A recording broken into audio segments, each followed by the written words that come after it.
Alors la gestion, il faut bien comprendre ce que ça signifie à l'université. La gestion, ce n'est pas simplement la comptabilité, la finance, hein, c'est également la stratégie, le marketing, les ressources humaines, la stratégie. Et il y a également deux modules complémentaires qui sont proposés au travers de l'économie du droit. Et donc l'ambition, c'est de couvrir tous les domaines de la gestion pour franchir un cap.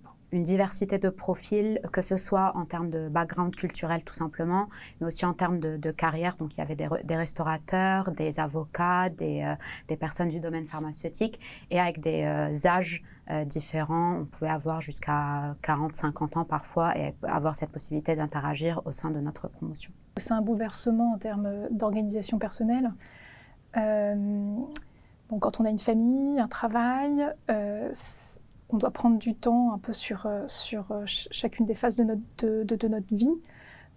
Au niveau du travail, donc moi j'étais en session bloquée, donc le vendredi et le samedi, donc j'avais une journée prise sur mon temps de travail, mais j'avais pas forcément moins de travail pour autant, donc il faut pouvoir compenser par ailleurs.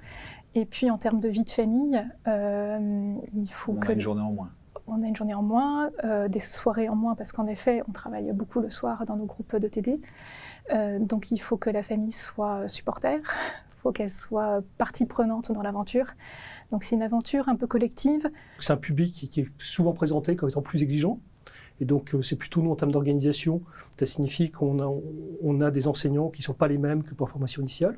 Donc on a des enseignants qui ont l'expérience, qui vont être capables de répondre à nos étudiants. Mais ce n'est pas une difficulté, enfin, c'est plutôt une organisation différente. Et donc concrètement, si on prend le cas de Paris, ça signifie qu'on est ouvert le soir.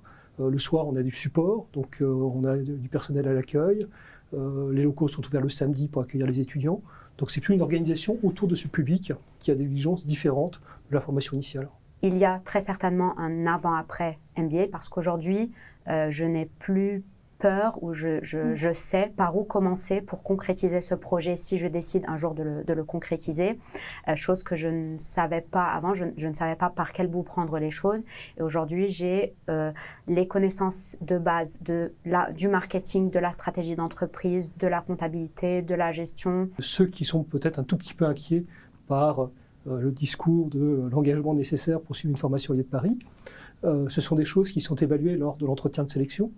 Et donc l'enjeu pour nous, ce n'est pas d'accueillir tout le monde, c'est une formation qui est sélective, mais l'idée c'est deux points. Est-ce que notre projet correspond à notre interlocuteur?